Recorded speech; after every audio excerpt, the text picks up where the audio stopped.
I used to be like, but Dad, there's no chimney. He says Santa Claus is magic. He don't need a chimney when he comes to apartments. I was like, oh, My dad okay. says, how's he gonna get through the screen door? Why you But ruin it for? it shouldn't have went as long as it did. Really? We gonna talk about that. Let's They have took some away Santa, but they still kept up the tooth fairy. anticipation. Oh, Tooth Fairy didn't last long either. oh. I think they You forgot just one gonna go day. live or you Yeah, got we it just rolling? went live. Oh, okay. All right. We live. We How live, long baby. should I set the timer for? Huh? The timer? Um. Are we talking live right now? Yeah. Oh, okay. Why don't you go on and Are roll you us in? serious? Yes. Oh. Because I had to We start sorry before for I being got on late. here.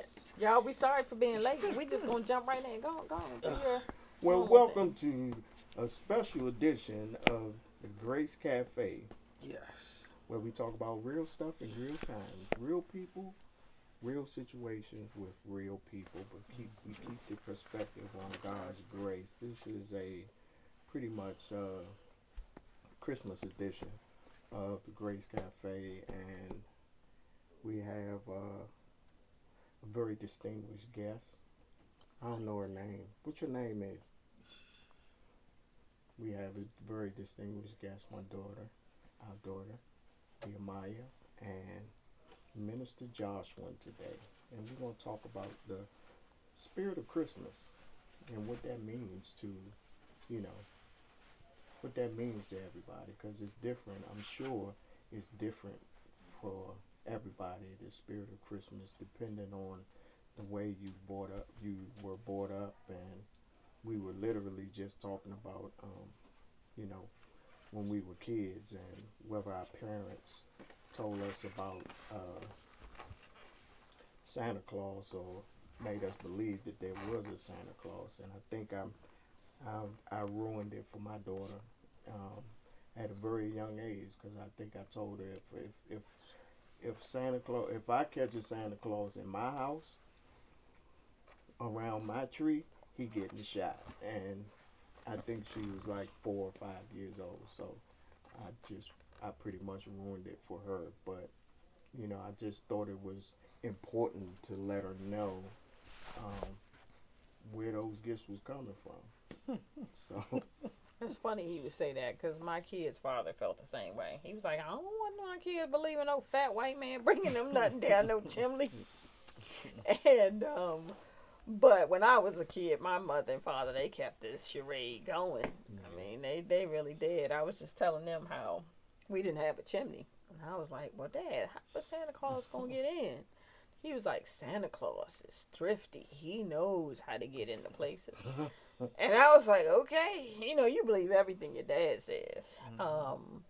But everybody, for me, we were just talking. I was talking to my niece earlier. I went over to help her put together toys and stuff.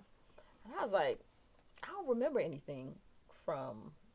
I remember just what I just said about my dad telling me about the whole chimney thing, but I don't really remember a whole lot of Christmas as a kid. And I don't know if I'm just old or what, but that could be it. that might be, Was that? that might be it. Thanks. That might be it. Dean, Thanks. what you remember about Christmas? Um, I mean, of course, you have like the. I think honestly, when I think about Christmas, it's never really the gifty parts. I think I have like the highlights of the gifts that I got that I really really wanted, and that I saw under the tree that they would make it seem like they weren't gonna get for me, but they ended up getting anyway. But I honestly like it wasn't really that I remember every time I listen of Christmas. It's just how my mom used to decorate every year. That's why like Christmas means a little different to me, because it's like it was a feeling. Like it was like I think that during that time it made school a little better, like getting up, because I didn't just get up and see the regular house, even though the regular house was beautiful, but it was different. It was like it made that time frame just feel like it was like something going on each day, because it was always something else she would add to the house each time. But yeah, it's decor, because during that time it was the memories that were made during that time frame. That's So powerful. yeah. Yeah. That's powerful. The memories are. I mean, to me, the memories are what's king. It's really not about the gifts. I'm glad you said that. And I guess I have the same spirit my parents had. I mean, it's kind of like, and I'm not trying to insult my parents in any means. We put up a tree and did Christmassy like stuff, but it wasn't like that, like what you just described. It wasn't like no. It was just, we got children and Christmas is coming and this is what they expecting, so let's just do it. And that's what I did with my kids. It was just like, okay, Christmas is coming. I need to put up a tree. Now we made it fun. Yeah. We would after Thanksgiving, we would have hot chocolate and start putting up the tree and talking about what everybody want for Christmas but we made it fun, but it wasn't like the highlight of my nothing. I don't know. And me, I came into this, and you guys that get the newsletter, you'll see it. I came into this Christmas season like, really? Yeah. Here we go again. Jesus. Yeah. And that's with the mindset of knowing that it's not about the gifts. That, it is, Jesus is the reason for the season, but I didn't want to hear nobody telling me that. I was just like, oh, gosh. Yeah. No, I remember, we came over here. We are a lot. So we had a Christmas down here a lot. And then once my grandparents got a little bit older, we moved upstairs. I don't think we really stopped doing anything. Actually, we set up the house with Christmas stuff last year. We did. So I think this year it was just kind of like, Christmas came fast to me, though. It seems like, and next week's going to be New Year's, and then we're into 2025. But I think the older you get, like my sister said, you just appreciate the people that you have, and the family you have, and the time that you have, and the gifts are good. And I enjoy giving gifts and getting gifts, but it's more so about spending time with family and getting to know your family and enjoying that time. And we were at First Watch, was it Saturday? Yeah. And my grandmother was just talking about how her mother was Native American, and so the Native grandmother. Her grandmother, I'm sorry, was Native American. And, they used to tell stories and pass down stuff, and as the generations got younger, the stories weren't being passed down anymore. And I think it's important to, talk to the older people that we do have left and just get that, bit of wisdom from them that they have, and it doesn't have to be anything serious, but it's their life lessons that they learned. Because Christmas now for all of us, and my generation and even my mom's generation, was celebratory, but prior to that, I'm pretty sure it wasn't as celebratory as we have now, just because of the times and, all the things that were going on at that time. So I think just appreciating what we have now and remembering where we came from is important. Yeah, that's a way that's a way to put it. Yeah. Because I'm going to be perfectly honest with you, and I mean, you heard what Dee said about how Jackie used to do. Shoot, I seen it. I didn't just have to hear it. I saw it for my own self. I was like, oh my gosh. Yeah. And so, this year, and I had to really step back away from myself and look at what I was, the mindset that I was getting ready to get in, because this year I was totally detached from Christmas. I just didn't want to do it. And because it's not the same, you know what I mean? Yeah. And I'm trying to, rebuild things and get a fresh look on things, or, turn things around from, not to forget, but just to, move forward. And so, when Christmas came around and Josh came upstairs today, and he had something that he literally expected to put it under a tree, and I had to apologize to him because I chose not to do it this year just because I was just feeling some type of way. You know what I mean? Yeah. I just didn't want to. I didn't want to do it. So, you know, we had a little breakfast today with the job, and it you know, just the gathering itself just changed my mindset. You know what I mean? And so, yeah, here I am. Looking like a black Santa Claus. It's funny while you were saying that. All this month, I've known that that's what was going on, and I actually was gonna call you and say, you know what, let's figure out what we can do to just kind of lift your dad up. And I kind of knew he was falling into that. Okay, ordinarily, this is what we be doing. And I mean, I think that my sister said this. You start new traditions or new things. I've just never been to decorating for Christmas or any. Just not all that. I ain't gonna say I ain't festive, but it's just for me. It's like, honestly, as when y'all were kids, it was a chore. It was like, oh God, Christmas is coming again. Am I gonna have money? Can I buy them something? And then my kids, it seemed like our whole family is like Hollywood, so they don't want like, you know, you can't get like the little things, the cute things that you think they can enjoy. They want big time stuff. You know, it's like they wanted the newest game system and all of the different controllers. And but I must say that there was never a Christmas that they woke up and they didn't have anything.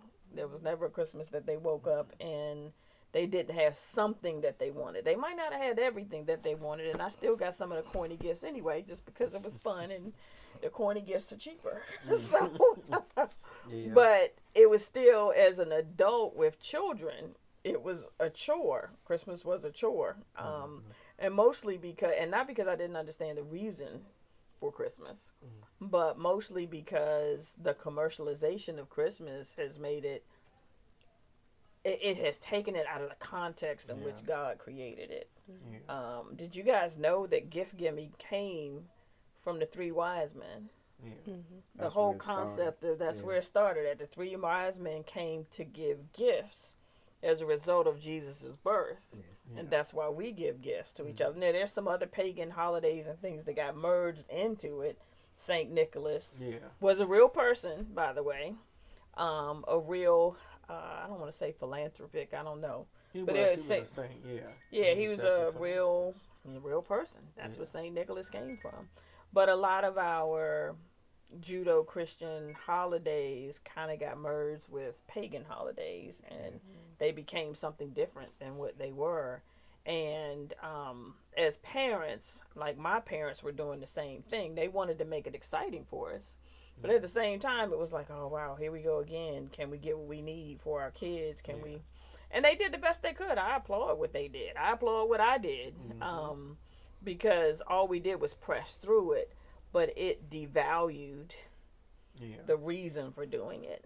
And even the gathering of family. Now families have just kind of, they don't even gather anymore. I have a lady that works with us, Miss Veronica, and she is Hispanic. And she said what they do is the whole family gets together on Christmas Eve. I think that's a good idea. But then on Christmas Day, everybody just kind of stays home. With their immediate family. You know, the whole family celebrate on Christmas Eve. And then, you know, like us, we at home on Sunday celebrating Christmas together, you know, giving gifts and all that kind of stuff. And I think, so one of the reasons I know with when you guys were little, one of the reasons I hated having to leave the house is because all that stuff is at our house. And then we're leaving to go to somebody else's house, my parents' house. And then, of course, they get more stuff there. But the main stuff, the game system that they want to be playing. So most of the time, I'm packing up all their stuff to take with me. So it just, again, it just created more of a chore for Christmas. So it wasn't.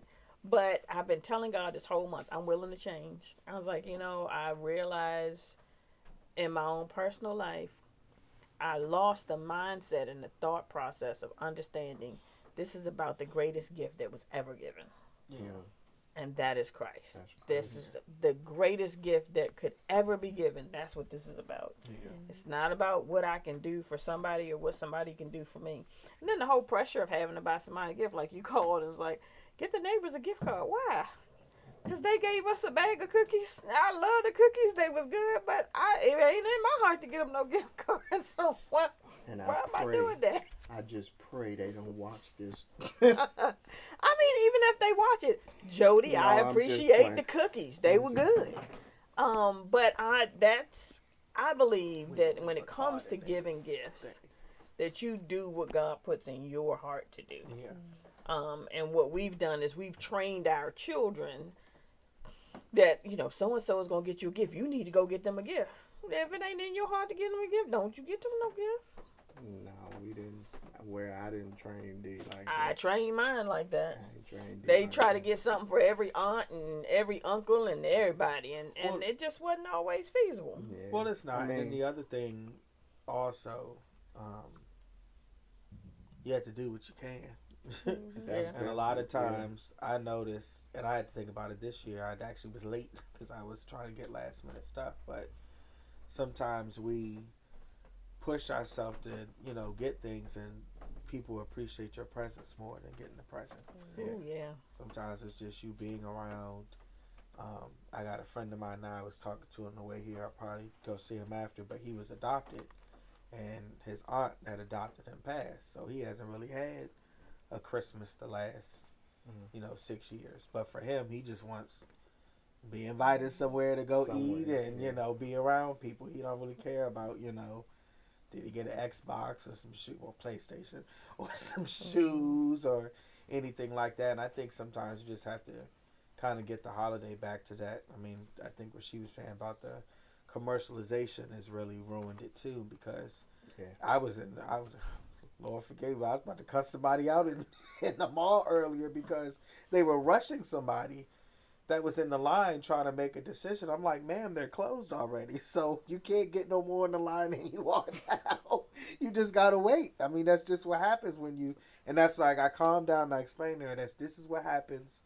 I made it a joke. When you shop late, when you do last minute stuff, exactly. You end up in a rush and things don't turn out the way you want them to do. But you got to do what you can, and the people that you can't do anything for, you just tell them you love them and appreciate them, and sometimes that's enough. But trying to get a gift for everybody, if you can't do it, you just can't do it. But they say you can't squeeze blood out of a turnip. You sure can. So, but the atmosphere of the holiday is just is different. Yeah. I mean, it's different for me, but it just seems like it's different all the way around the board, and how people are dealing with it and all that kind of stuff, and that's basically why I was like, man, I'm not even dealing with that this year. But I don't have that luxury because a few years ago I ain't know what, for real I ain't know what I was going to do. What I mean? It would have been just me and D, and I really didn't know how things was going to turn out. So I was like, I don't know what's going to happen. So I'm just going to detach from all this nonsense because I just don't want to do it. But God, it didn't turn out that way, and but it's just a different atmosphere, man. And it's like you really don't want. I mean, you think back of when you were younger and you were doing Christmas or whatever with your family and everything, and with the decorations and getting gifts, and I mean, we actually sat down and thought about what gifts to give to people. You know what I mean? But and D was saying, D would always ask for stuff, and I'm like, I'm not getting that for her. And I would tell her, nope, not getting that. And then you end up getting it it at the store. She'll wake up on Christmas morning and it's under the tree. But I did that because my parents didn't think that, well, my mom and my grandmother didn't think that way. What they thought about was, I hear you, but this is what I could do. And sometimes it was what I asked for. Sometimes it wasn't. Yeah. But they still expected us to be thankful. Yeah. You know what I mean? And so, I think for the most part, I think what we did was what our parents didn't give us. We tried to make sure that our kids had it. You know what I mean? But that's true. It's different these days. I was watching people in the stores, and it's just like their whole motive is just different. It's not the same. You know what I mean? It's not Christmassy. Oh no, is that a word? Yeah, but I think the thing to highlight here is, as much as I feel like it scares people, and I try not to think about it honestly, as much as it scares people, we are in that time, and these are those bad times, and it's like we've kind of come numb to it. I don't know if you hear a lot of times if a pastor says we're in our last days, we really are living in them. How long those last days are, that we don't know. But it's like we are, and it's like everybody's numb. It's so much going on, not political, but whatever what happened with the past election, things of that nature. People had to just put that to the back of their brain and still live their lives. And Christmas came around, and you understand people are very numb. And I feel like that's why it's not the same, because this world is not the same. It's getting worse each day that passes. But I think the one thing in regards to Christmas that drove me these last few years is honestly just the love. That's the only thing about Christmas that I see. For some reason, I feel like people say, I don't know what it is, but it seems like people are nicer. As much as you want to call it, if they nice about a gift or nothing, there's still a love in that. And, that's what comes from that. And people, just to dedicate, just for people right now who may be in the same space as me and my dad are, it's like sometimes, if y'all hear that, excuse that. Just focus on my words. But basically, you sure it ain't Jesus calling? Probably not. But basically, during this time frame, I want to give this a dedication to people who are living with a loss and a big loss. And I don't think, I think a lot of people don't understand. Like, you can lose a friend, you can lose a family member, you can lose, a cousin. But I don't think they get when you lose somebody that birthed you.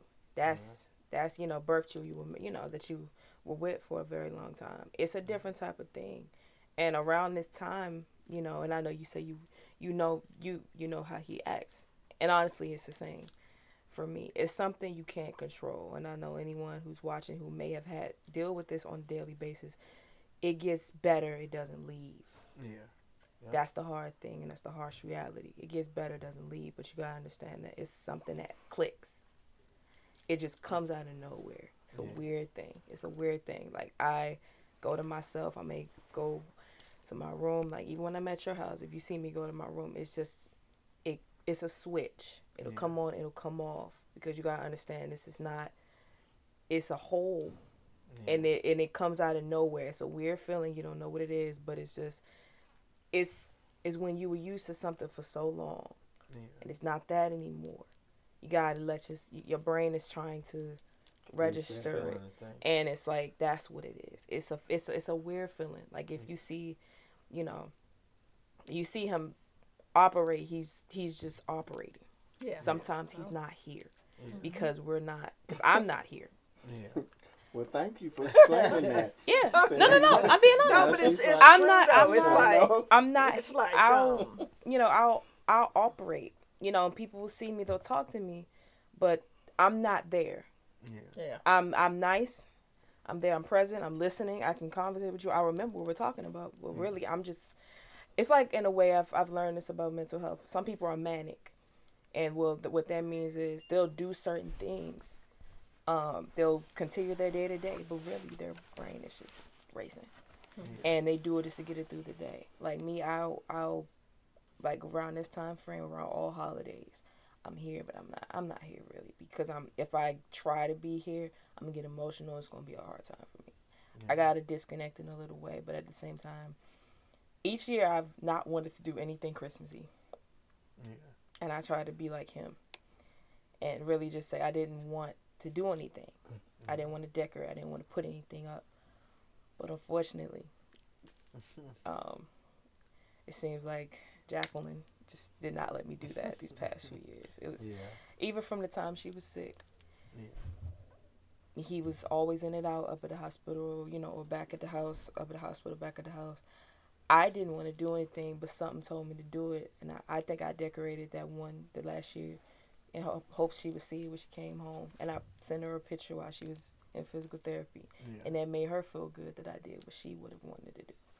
And each year I still kept doing it. That next year after she passed, I just did the basement. I didn't have the energy to do it upstairs. And each year that's passed, I've still tried to not do it, but it was the one thing that made it feel comfortable. And that's why I take, like you said, I know it's feel commercialized. You gotta understand that sometimes that one thing, if you get to the other side, the love side of Christmas, you'll understand that that's what you really need to bring back, and it'll help you get through this holiday, because it's a tough holiday, especially we aren't the only ones that suffer loss. You suffered one, and I know on these days you hear about, you have your mom, but sometimes you want your dad. And you guys, and just like we know, it calms down, but it don't go away. And it can trigger you at any moment, anytime, any memory, and things like that. It can happen, but so that's well, one thing for sure is that I felt like that, and I appreciate you explaining that, because I couldn't put what I've been feeling for the past 2 years, 2.5 years, almost 3 years. I couldn't put it in words because I didn't want to. But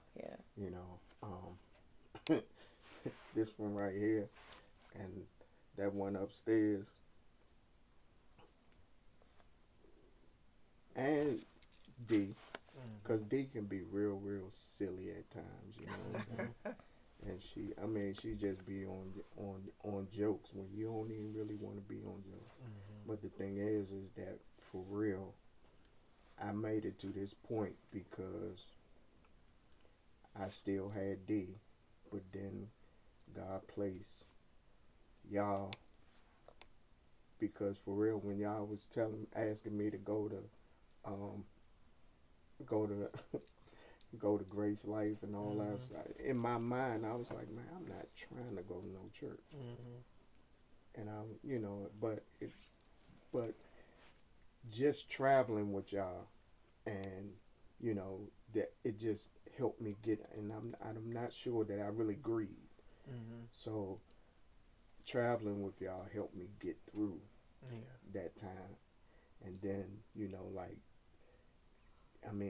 your grandmother is just a sweetheart, and your sister, your mother's sisters are crazy.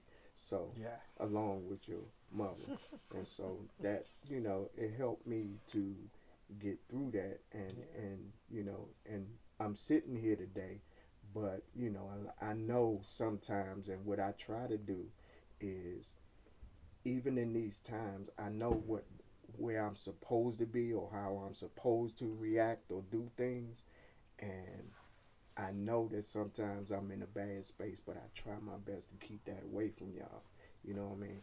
And I don't think that's healthy, honestly. I don't know if it's healthy or not, but I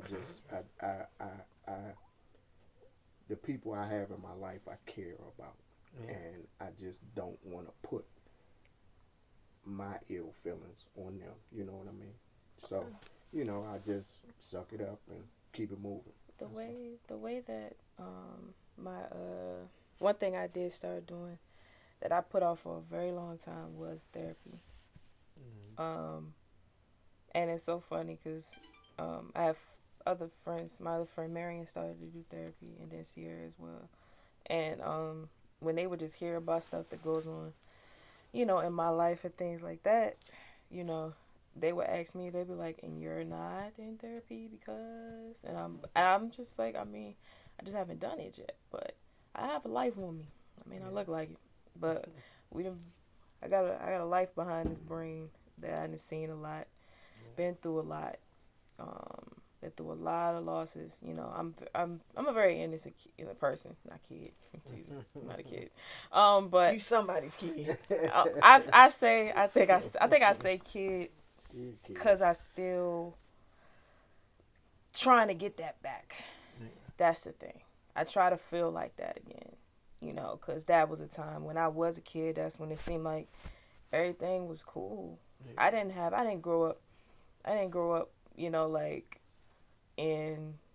I say like we live in like PG County, like Woodmore area and all of that, big houses, and I didn't care. You would think I did, because the way my home looked better than y'all's.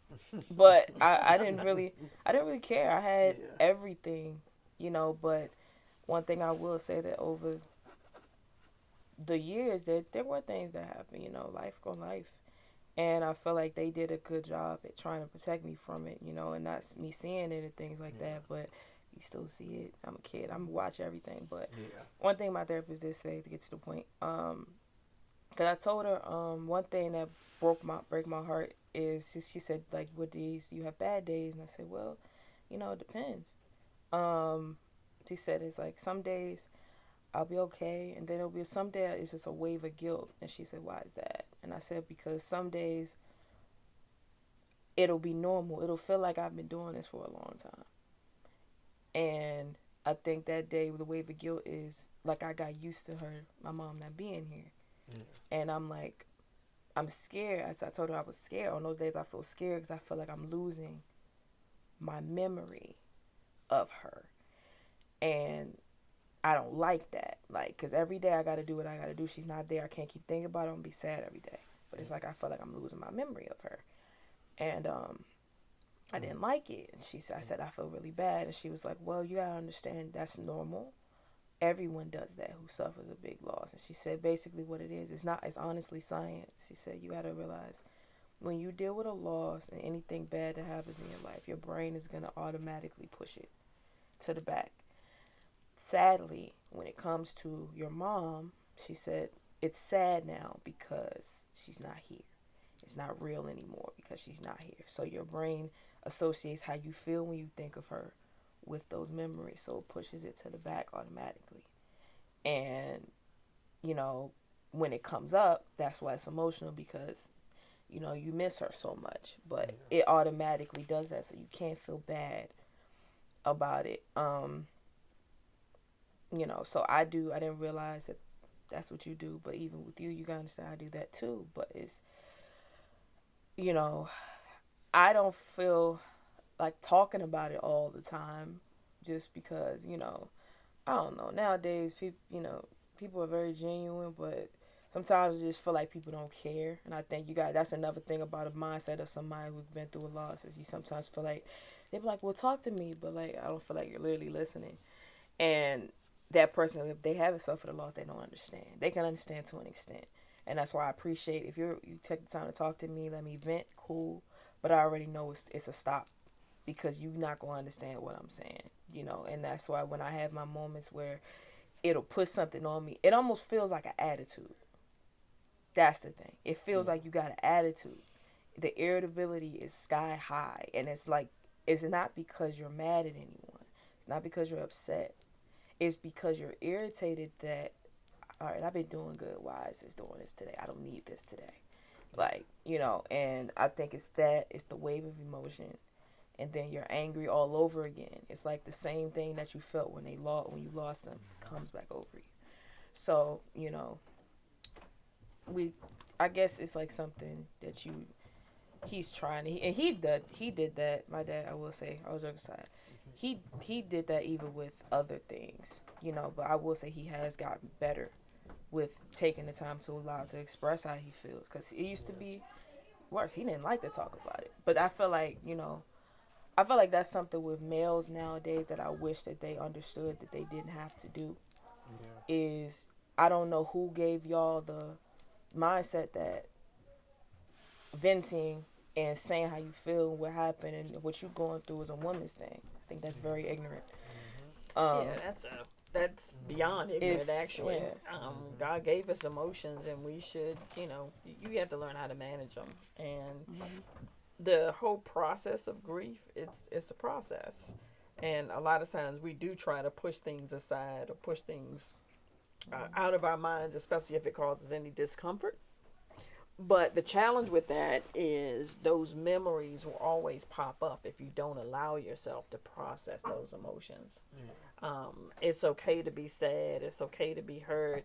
It's okay not to be okay. And I think the society has told us that you can't do that, especially for us black women. We've had so many labels put on us and how we're supposed to respond and all this strength and all this other stuff. But you can't be strong if you don't allow yourself to process negative emotions, because negative emotions is just a part of life. And that's why I was sharing with you. I mean, I know what you're going through, to the extent of having lost someone close, but having lost a love like you did, it's different. Now that part is foreign to me, but having lost somebody close, that's not foreign. And so, but the negative emotions, or the emotions period, whether negative or whatever they are, they still have to be processed. And I understand you want to shield us from how you're feeling, but it's not. I don't think it's healthy for you internally. And I know it's something you've been doing your whole life. You tell me that I've been doing this my whole life.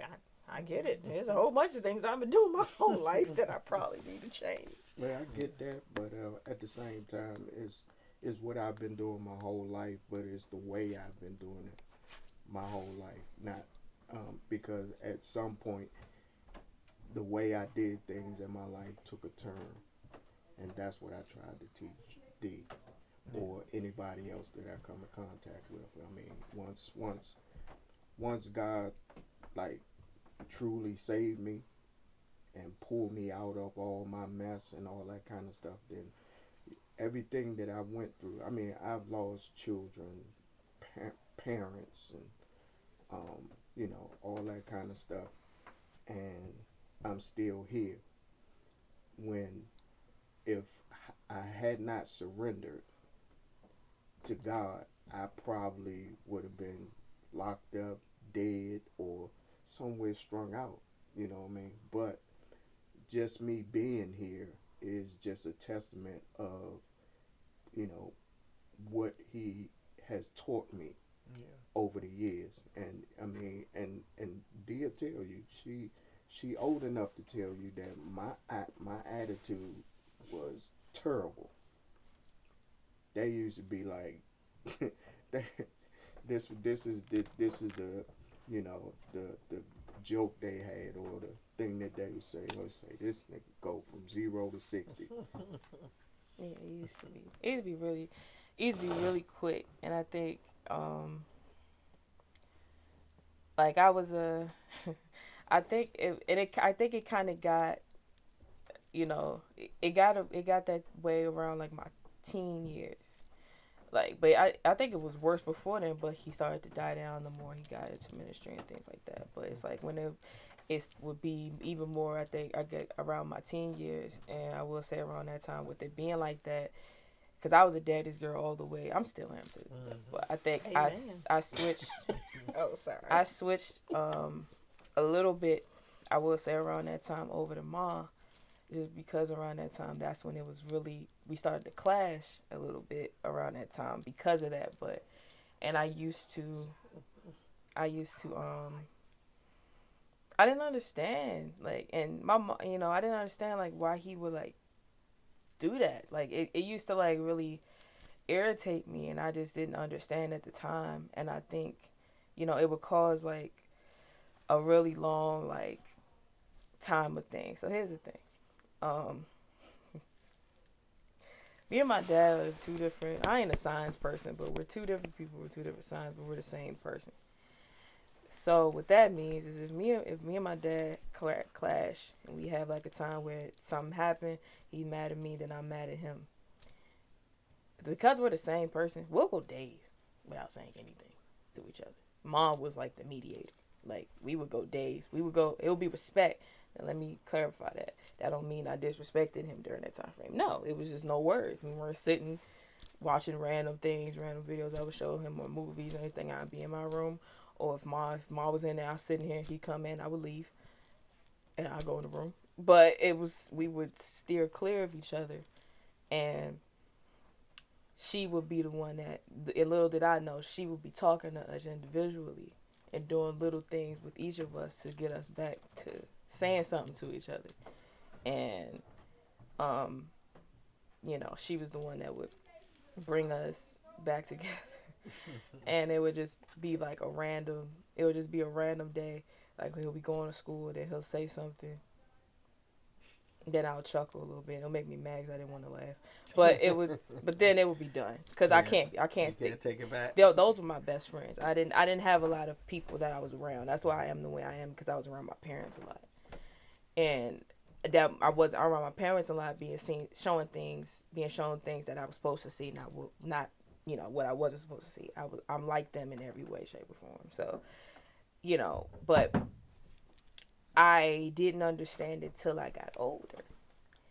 And I didn't understand it fully until my mom, I understood it when my mom sat me down one day and she said, "You got to understand." She said, I know, but you got to understand, he's doing this with no blueprint. Yeah. No blueprint. He didn't have a dad, you know, and then even with his mom, that was not the best. He's doing this with no blueprint. So if he snaps on you or he does these things, you got to understand that this is not nothing he's being mean. He's just trying to do it right.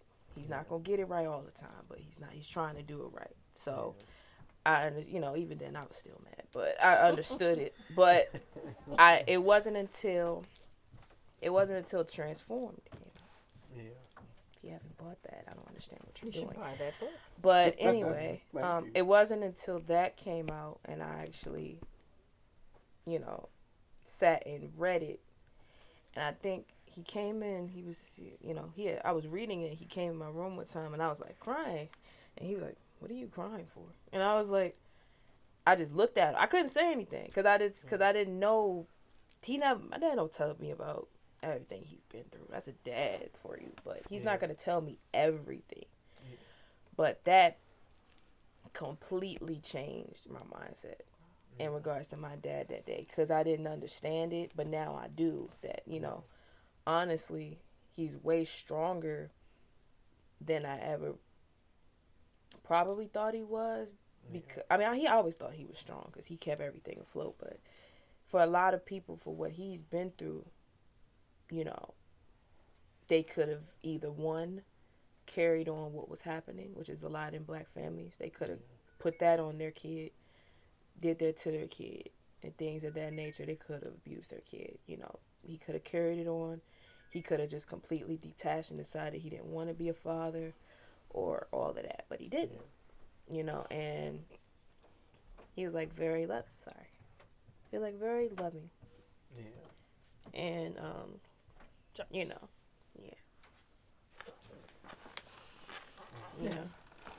yeah, he was very, very. He still is to this day. And it's like it's a Landon joke that I've never gotten a whooping in my life. I haven't actually. But he was serious. Yeah, he told me that, and I was like, "Oh, okay." I've never gotten a whooping in my life. Have I needed it? Absolutely. Yeah. But that doesn't mean I was a bad child. I wasn't. I was. What's your version of that? I feel like I had my times where when I look back, I definitely probably should have got it. But I think they call it gentle parenting now. But I don't think he realized he was doing it at the time. At the time, when it wasn't popular. It's to a point where it was some things I would never say out of what he knows. Things that I've done that I was even shocked. I think I was a little mad that I didn't get whooped because it hurt even more. Yeah. I think one thing he knew how to do was he whooped me through guilt, and that's very hard. It's like That's wrong. that's very hard. I think the one thing, you know that you're a good dad when him being disappointed in you hurts you just as bad as getting physically hit did. I didn't like it because I could see it in his face. And I didn't know that that was another thing. My mom let me in on a lot of secrets before she left. But she basically told me that he had made a promise And of course, no dad was gonna tell their kid this because then they would take advantage of it. But he told her, "I'm never gonna lay a hand on her." And I didn't know that was from the root of what he went through. Yeah. And he said, "I'm never gonna do that. I don't need to." Yeah. And that's the result of and that. she's a great kid. I hate to call her a kid because she's an adult, but I mean, just very respectable, very honorable. I mean, she's. I don't know. I can't even. I had to pray in the spirit to tell y'all, but to know and to understand better the whole parenting process, because I got beat. I mean, my dad beat the hell out of us. So, I mean, literally. So, and there's two sides to it. I mean, I think one of the things I always thought, and we'll be wrapping up in just a second, is that our parents pretty much did what was done to them. Yeah. Or the opposite. Yeah. And in this case, he did the opposite. Yeah. And she turned out great. So, I mean, I just think that's what you call it, gentle parenting. Gentle parenting, yeah. Okay. I guess that's what they call it. Call it nowadays. It's basically the way of saying, sorry, you ain't had no gentle parenting. No. I think you all right too, though. No, I did not. I definitely got whoopings.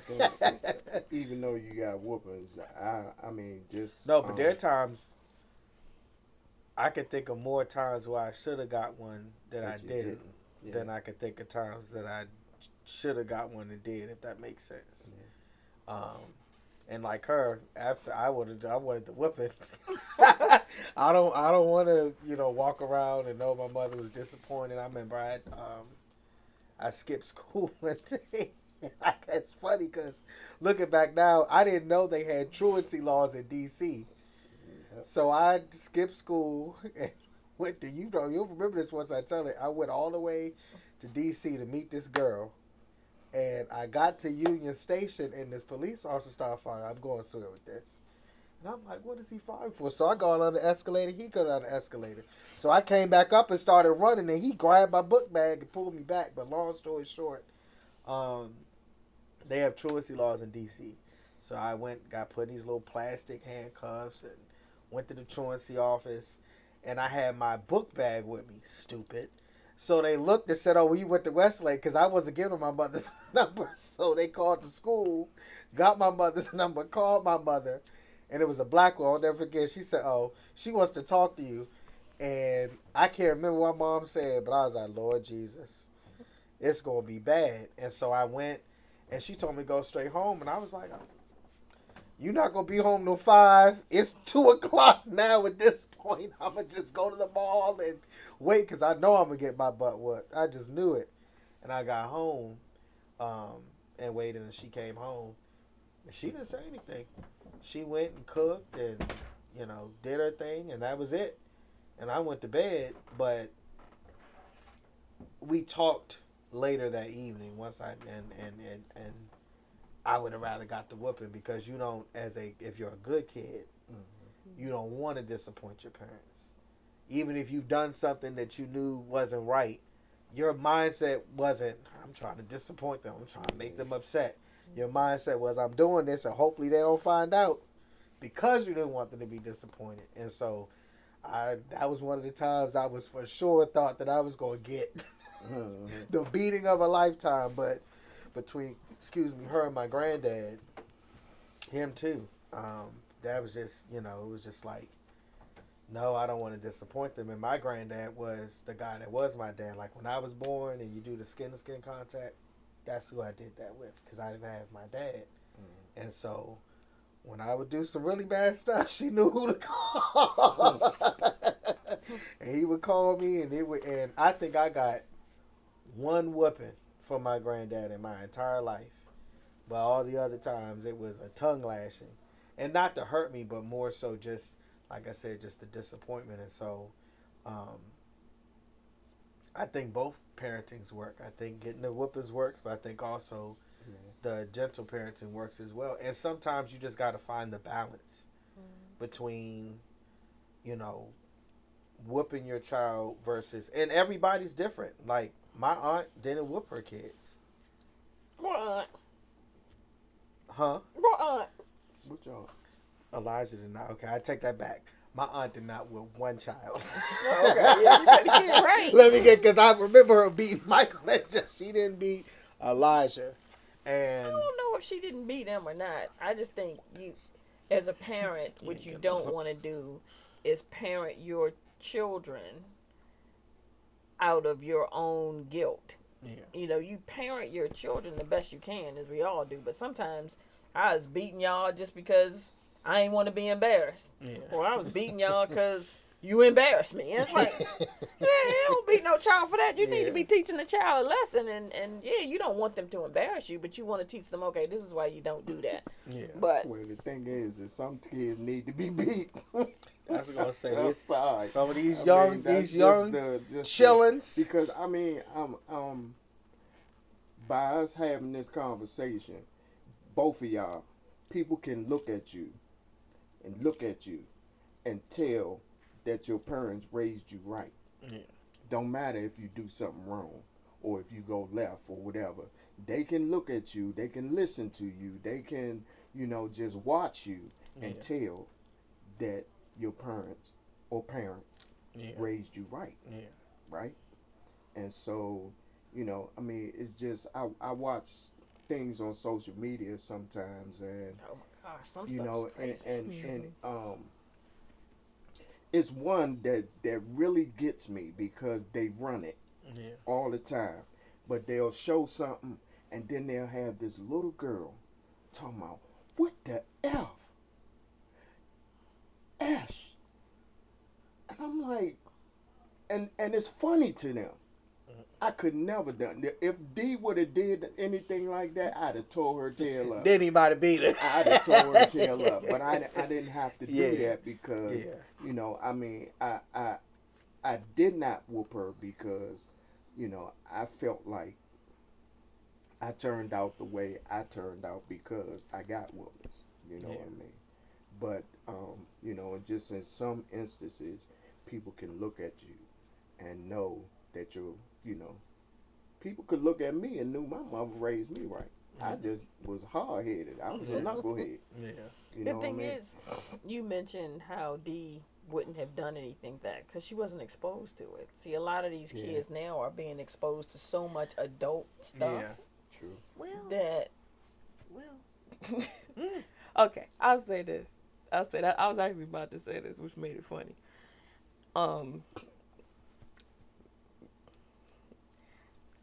He says I'm silly because I watched a lot. I loved a lot of movies. Like I was the one sitting there watching Friday with him and that Friday After Next, all of that.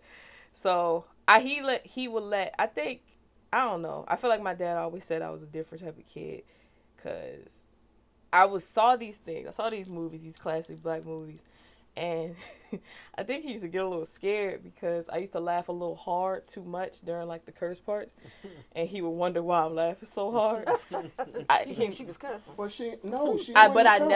But but I knew, like, I would love these parts because they were funny. But it was honestly, I think it was how it was executed. Like, of course, it was funny how they said it. Yeah. And did it teach me? Yeah. But I think that during that time frame, the way I was raised and the things that I would see, it never even clicked to even try to say that around them in any way, shape, or form. It didn't matter who I was around. It didn't matter if I was around my cousins, things of that nature. I still won't do that to this day. But it would crack her up so bad. You know how you see a little baby and a little baby will start laughing and they laugh so hard that they fall over? Mm-hmm. That was deep. Mm-hmm. And she did curse. The funny thing though is exposure. Even on TV, you get exposed to stuff, but when your physical parent is exposing you to different things, you react to it differently. It's just, and then, and this is a little kid that he talking about cussing, probably like 3 or 4 years old, and somebody around her laughed. And they thought it was funny, so now she's gonna keep doing it to get that same attention. I mean, I do remember likes on social media, and they think it's okay. It's not okay. Yeah, and they probably cuss at her too. That's one. I think that was another thing. They never, even in the midst of being angry, my parents never cussed at me. Yeah. you know, no, they never like, you know. I used to cuss Josh out. See, it is so funny. It's so funny. They never cussed at me, no matter how angry they got. Now, when I got into my teen years, you know, sometimes my mom would let it fly a little bit, cause she used to always say to me, she used to say, I think, I'm the child that got the calm version of my mom, because my mom, I have 2 other siblings, so she would always say to me, she's like, if I had like, I have a very smart mouth like my dad. Okay. My mouth. She used to say my mouth is slick like my dad's. Like I have a quick comeback to everything. So, and I've learned from that as I got older. I don't know what she's talking about. She said that, you know, she used to, when I used to say some things back, I didn't realize I was doing it. It was natural, and it was disrespectful, I will say. But she used to say, she used to pause and just look at me, and she would walk off. And I never understood why she did that. But when we would calm down and she would come in, I would sit with her, she would say, you have no idea how easy you got it from me. Because my sister, from the stories I heard, my sister couldn't say 2 words after what she asked her. And that would be a slap instantly. Like, it was bad. So, you know, I could tell the day died down, but she never cursed at me. I may have heard it, she may get angry, but she never cursed at me. And I think that was one thing that made me realize the respect. And it instilled in me that if they don't curse at me, I will never curse at them. Yeah. You know? So, but yeah, I guess to get back to the Christmassy subject. Yeah, that's what I was about to jump back on that. Yeah. Because, you know. I mean, it turned into a mental health demonstration. That's all right. It went in the direction it needed to go. But it's okay. Cause, Real you people. know, Because people, it's like, yes, Christmas. But, you know, somebody may need to hear it just to get back into Christmas. Yeah, just to get back into Christmas, because I really wasn't into Christmas this year, and I wasn't forced back into it either. It was just God led me back into it to, you know, do whatever it is that needed to be done with my family. Amen. Yeah. So, I really didn't cuss Joshwyn out. I was joking. No. I don't think you ever heard me cuss in your life. I don't. I learned a valuable lesson as a child. I was probably 12.